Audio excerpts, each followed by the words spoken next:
Ready, first three? Sure.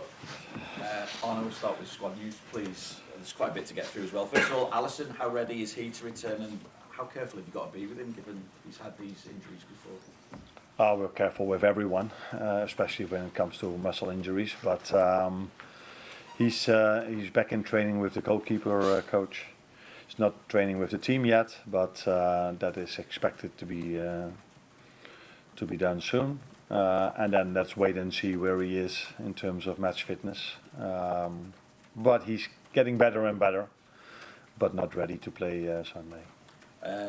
Trent, Virgil, Jota, Harvey Elliott, and Chiesa. How are they as well? When you started with Trent and Virgil, I was expecting a different question. So do it one more. What's the news on that as well? Do it one more time. Trent So first. Trent first of all, then there's Virgil. Obviously, he was sent back on medical grounds. Jota, we knew was due back round about this time-ish. Harvey Elliott as well, and Chiesa. Yeah, Virgil is all good. He's training with us today. Trent isn't training with us yet, but he's getting there, so we expect him to be back with us soon. Then we've got, there were so many names. So Harvey is training with us again, so that's the positive thing. He's been out for many weeks, but he's on a training round again with the team, so that's a positive thing for him. Jota is still apart from the group, same as Federico, who's coming back into the session maybe in one exercise today. So they are all expected to be back within now and a few weeks. But yeah, the last part of recovery is always the most difficult one. So let's wait and see. But Virgil is completely okay. Did I forget anyone? No, that's everyone. Okay. Thank you. Obviously, 5 points clear at the top of the table at the moment. That can swing very quickly, in theory at least anyway, particularly when you've got Manchester City to come in the next 2 league games as well. So how much do you enjoy the position that you're in, leading from the front now? Yeah, it would be a bit strange if I would tell you that I'm not enjoying being in the position we are in now, but we also understand that it's only 11 games now. Yeah. So that's a lot of games have to be played, and we all know that the teams we face in this league, they are able to have the same run of games as we have. So if we want to stay where we are, we have to keep bringing the results in, which is not going to be easy starting on Sunday, although everybody maybe feels like, okay, they are bottom of the league at the moment, but they don't play at all like this. They made it very difficult for the teams that are top 3, top 4, top 5. Their playing style is very interesting. It was a joy to watch their games because they have a very interesting and nice way of playing. So it's going to be a difficult one, especially after the international break, which is always a difficult one for everyone. And the first 2 times we played at home, now we play away. So another challenge. Yeah, like we said, we like to be where we are, and if we want to stay there, we have to keep on winning games.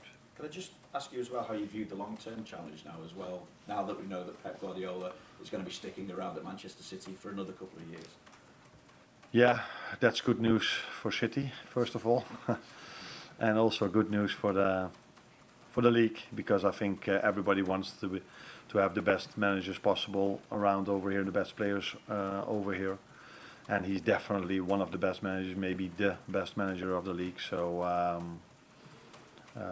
if you look at what he did in the last few years, 4 times champions in a row, I think. Yeah, so it's fair to say that he's maybe the best manager in the league. So that is a good thing. But on the other hand, they have so many quality players that if he would have made the choice to leave the club, I wouldn't have expected them to end up bottom of the league next season. So, but yeah, good for the City fans and interesting for us as managers to keep on facing one of the best managers football has ever had. Thanks, Arne. Hi, morning. You've got an incredible run of fixtures coming up, Real Madrid, City, other games as well. Will that have any impact on your team selection at Southampton this weekend? We indeed have an incredible fixture list coming up, starting with Southampton. And that is always by far the most important game. And if you want to enjoy or you want to go into the games, the other 2 you just mentioned, it's the best thing you can do is always with a win. So it has no effect at all to my team selections the other 2 games. But what does have an effect is the playing style of Southampton, the players coming back from South America, how fit are they, the injuries that we have, the players that are coming back. So that is the only thing that has something to do with the team selection, not at all the games that come afterwards. You mentioned before this is top against bottom in the Premier League, but does the strength of the Premier League show that Southampton could still be a capable team? I would say much more than a capable team. I think I've seen them already playing against City, against Arsenal, and against Wolves. Those are 3 games I've seen already, and with 2 more days coming up, I probably see 1 or 2 more. And they've shown that they are very, very capable of playing teams like us. I think it was against United where they had a penalty first. So they've been, in my opinion, a bit unlucky, but their playing style has been excellent, and they've been into almost every game. They could have got a result in almost every game they've played. So I know everybody is looking at that Madrid and City is difficult, but in my opinion, Southampton is going to be a difficult one as well. Arne, we've had the last international break of the calendar year. When the players come back, what are the sort of different factors that govern your selection process in terms of, obviously if players pick up knocks they can't play, but do you speak to the players? Is it down to the medical staff? Do you make your own assessment? Well, how does it all work out to sort of facilitate what will be your starting 11? It's a bit of everything you just said. So you talk to the players, you want to hear from the medical and the performance staff, what they feel about it, then you listen to your own technical staff, and then you look at the opponent you play and see what is the best team to select. So it's a bit of everything, but that's not different to any other game. The only difference there is now is that you always wonder how the players that have played in South America, how they come back with normally a jet lag as well. That's the only difference maybe between team selection. What is the only different argument in the team selection now than for all the other games, because in all the other games you also look at the players, get the information from your staff members, and look at the opponent. Ibrahima Konate is probably enjoying the best spell of his Liverpool career, not just in terms of his form in matches, but injury-wise. Because in the past he's had problems with injuries. He didn't make your first starting lineup, but he's been in pole position pretty much since then. How have you enabled him to become more consistent and to be, the player that he's been one of your star performers this season? Yeah. First of all, it's always about the player. How much effort does he put in to stay fit? And then second of all, you've got a performance staff and a technical staff to do the best possible thing for him to keep him fit. But if the player doesn't buy in himself, it's almost impossible for us to keep him fit. But we have our ideas about how to keep a player fit, and he bought into that. So till now, that has gone really well for him, but for a lot of players till now. The first game he didn't play, and there was a reason for that, because if you look back at our pre-season games, that weren't his best games at the moment. But to be fair to him, he came back like so many others quite late because of the tournament. We were already training for a few weeks. Jurel did really well in pre-season, so I thought it was, in my opinion, logical decision to play Jurel. But at halftime, I think I made the decision that we needed Ibu, and the reason why he went from the United game, which was his first one after him not playing for a long time, because he didn't play at the Euros, and in the end phase of the season he didn't play for Liverpool as well. So, but he not only bought into getting fit and do everything for this, but every time we had a meeting with him, it was. I wouldn't maybe not do justice to all of the players, but he was the one that I could just see that he wanted to learn, wanted to listen, and wanted to improve. And that's what he did, in my opinion, and that's why his improvement compared to the first game he played in pre-season till the first game he played in at Ipswich was already a massive difference. Arne, just picking up on Southampton's style there, Russell Martin doing it at the bottom of the table. Just wondering, have you ever had to implement your style differently depending on different levels you've worked at, different types of players, groups of players that you've worked with? Yeah, in general, I think I was very fortunate that I mostly worked at teams that were expected to be top of the table. So I've worked at different levels, but at those levels, these teams were expected to play in the top of the table. But yeah, I started off with the under 14, where we lost in the first half of the season almost every game. And we just trying to play the same style as we try to do now at Liverpool, and that we worked our way up during that season. So yeah, I think I've worked at different levels, but mostly top of the league. And what have you learned off the back of the two matches after international breaks, Forest and Chelsea, that you'll take into Southampton, as you've already mentioned, a unique, different challenge, it being away from home for starters? Yeah, but last time I said before the Chelsea game that I'm not so worried or think that much about the first game after the international break. My main worry is always the game plan of our opponent and the style they play. That makes a game difficult. I don't think that back then against Chelsea it was also about the time we started the game, was the early kickoff.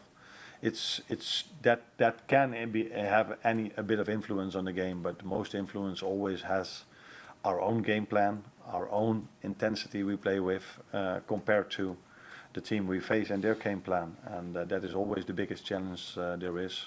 And all the other things are only small or smaller details than the ones I just mentioned. For the breakouts. Arne, just on Trent and Alisson and Jota, do you think they would have any chance for either Real Madrid or the Man City games? That is something we have to wait and see, because I just said that the last few days of a recovery is always the one that is most tricky, because then they have to go from isolated training sessions towards a group training session, and that step is always the most difficult one. So for me it's difficult to judge now and to tell you now it's going to be 1, 2, 3 days or a bit longer.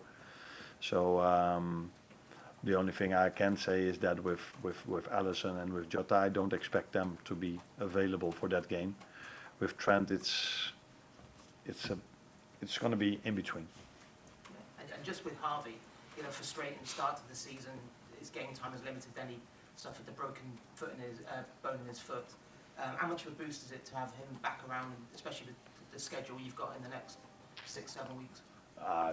We always want all of our players available, and it was a blow for him and for us that he got injured for such a long time, because I think he's been out for 3 months now. Now we also have to give him time to come back to his normal level, because I just spoke about Ibrahima Konate that was out from playing football for maybe 2, 3 or 4 months because he didn't play in the end of the season and didn't play in the Euros.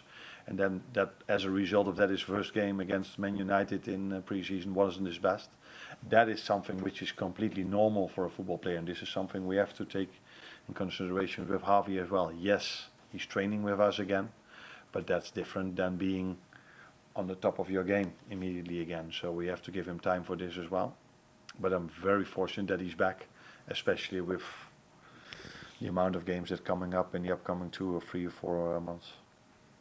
Hi, I wanted to ask you a little bit about set pieces. You've actually scored as many goals from opponents' set pieces as from your own in the league this season. And you're going up against a Southampton side who conceded a third of their goals from set pieces. So considering the great delivery you can call on the team, like Tsimikas and Robertson, 2 aerial dominant centre-backs in Konate and Van Dijk, and a pair of 6-foot forwards in Gakpo and Nunes, do you think this is an area you're looking to improve on? You like data, don't you? I do, yes. Last time you were the one that was telling me that we had 15 players in for the national team. How was this time? A few less. A few less, yeah. But again, I by would far say the on most. par with everybody else. Okay. Change. Okay. So yeah, set pieces is something every team, every club at so many leagues at the moment is taking really serious. So that's what we do as well. I think we have great delivery. We have some players that can that are already quite tall and can jump really high. So yeah, we're trying to get the best out of that part as well, because I always say if a game is tight, a set piece can make a massive difference for you. And that's what we know, what we understand. What we do like till now is that we haven't conceded much in terms of set pieces, and that's also an important thing. So if we can score a bit more and keep the same and not conceding, then we're in a good place. Thank you everyone for playing. Thanks, Arne. You're welcome. Thank you.